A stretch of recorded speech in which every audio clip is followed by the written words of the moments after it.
wearing a mask. Alright. And I never worn a mask to one of these pickets. And I see you are looking to keep, however, because a lot of your little friends here have masks. Yes, they do. Do you know why? Why?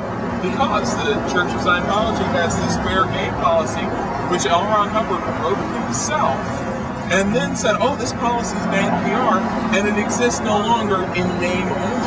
Okay. That's why these people are. And so what does the fair game policy entail? What is it? What? A critic of the church can be tricked, lied to, or destroyed. Okay, so and so in other words, you could say possibly that someone has life at risk because of this policy, right? And you're going to put your life at risk for this? There's a difference between a risk and a liability. Okay, liability, whatever. There's a difference between I'm saying there's a difference between a risk and a liability and stalking people, going to their house. And okay, but do you think somebody should believe in their cause? Oh, you definitely believe in ours. Do anything. Because the way I see it is that if someone believes in their cause 100%, which is the only reason to take on a cause, you have to live for your cause and if willing to die for your cause. And so basically you're not willing to do that because you wear a mask. And not only are you not willing to die for your cause. What logic is that? And with me, I'm not defending Scientology and their beliefs and their systems. I'm against Anonymous because you guys, for one, clearly don't believe in what you preach. You don't surely believe in what you're actually doing. What? They don't let families speak to their children. You know, this is not a system that we have. You know, their beliefs, their religions are one thing. But when they make it so this way, families can't be together. When they make it so this way, you feel uncomfortable leaving your house because they're gonna, have protesters outside of it like they did with Mark Bunker. Like this, right? This isn't their house. So we're not going to their house, but they've gone to anonymous protesters' house. They've hired private investigators. They've stalked these people. And okay, None of us go to any of their private residence. Where so none of you guys want to get stalked. I don't you guys care. want to get attacked. You don't attack. These guys don't Is that a know. concern? But you should know why there's some people who clearly do care, people who don't clearly believe in their cause. Because yes, if you do have a cause, you believe it 100%, and that includes if willing to die for your cause. But you guys won't because you protect your identities. Are you saying we need to fear for our lives because we're No, but I'm protesting saying if you Scientology? protest something, you have to take it 100%, and that includes showing the world who you are, not hiding who you are. Why? Because you clearly don't believe in it if you have to hide it.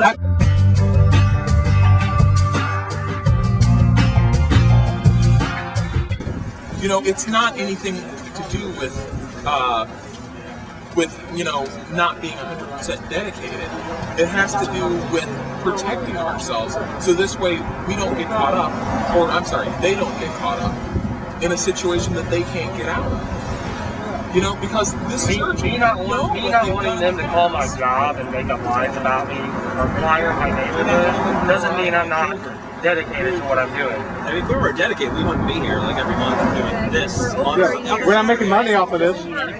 Oh, so that doesn't mean just because you're doing something doesn't mean you actually truly believe in it. Plenty of people just jump on the bandwagon because it's popular. That's what I do. I protest Scientology. Yeah, it's really popular here on a Saturday at 11 when I could just be sleeping. Oh, I did too. Without a mask. Okay, but again, you're not worried about having me stalked by. We're not going to follow you to your house. That doesn't really. We're not going to hire private investigators. We're not going to slash your tires. If you did, I would know what I was getting myself into. And I wouldn't wear a mask. But we're not going to do that. But we didn't know that coming here. We didn't know you was hostile protesters or not. we're not. But the fact that we did not know that knowledge, we just Yeah, well, we know that about Scientology. They've been doing it for decades. But we came without. So we do know that. You can do whatever you want with me. Sure, I'm just curious what's going on. They're going to St. Louis before you're You just have this little run, you guys wear a mask. Feel free to eavesdrop. What do you think? What's wrong with Scientology? What's wrong with Scientology? Just curious. I'm not a Scientologist, but Well, how much do you know? nothing. Okay, well, let's start with the basic thing. Imagine that you wanted to learn I'm not reading the cards. I don't have to take nothing up his Imagine sleeve. you wanted to learn the story of Advent. Okay. You can go to a church on Advent, and you can learn that. If you want to learn the story of Zenith, which is part of the origin story of Scientology, it's going to cost you. And then you can't tell anybody. And not only is it going to cost you, it's going to cost you about $200,000 up front. Really? Yes. Now, it's not something I can't go and take a suitcase full of money to church and say, oh yeah, here's my, $200,000, tell me the story of Xenu. It's going to be years of training and dedication,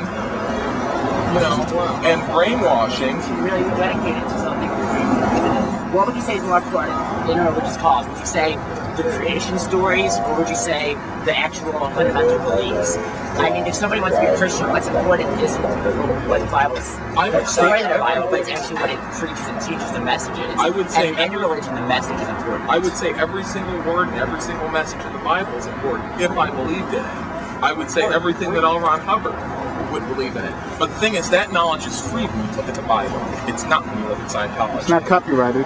It's strange that it's in a Masonic building, isn't it?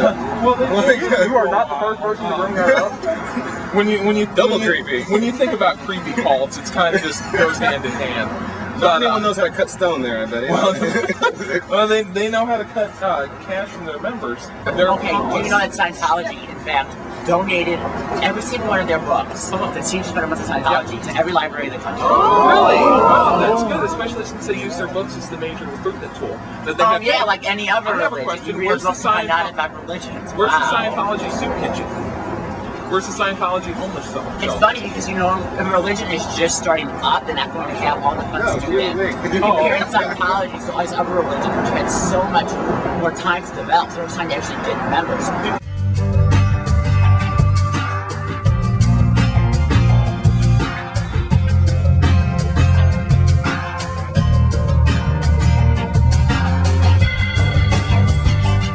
I refuse to see the importance of Scientology donating some of their religious scripture, only Dianetics, stuff like that, the published books, to libraries, stuff that's You way will in the find public OT domain, free in the but not their copyrighted works, like the writings of L. Ron Hubbard and the story of Xenu. Why don't they donate that stuff? They're donating 10% of their information to these libraries, not 100%. Knowledge should be free, and it's not.